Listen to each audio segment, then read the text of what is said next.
Hi everybody, Natalie from ANTON here. Welcome back to our kids series. Today I am going to show you how to use coins and games to make learning even more fun. Whenever you complete a level, you get 0, 1, 2, or 3 stars based on how many questions you answer correctly.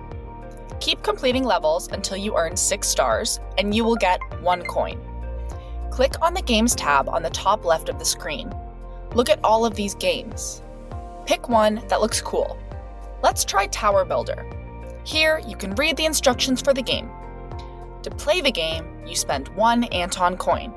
But don't worry, you can always earn more coins by completing additional levels. Let's play. In this game, I have 3 lives shown by these hearts in the top right corner. As you can see, I'm not very good at this game, but maybe you'll have better luck. After the game, see your ranking next to thousands of other Anton users. Now, keep playing by spending another coin, or go complete more levels to earn more coins. Happy learning! Subscribe for more step-by-step tutorials on how to use Anton. I hope this has been helpful. Bye!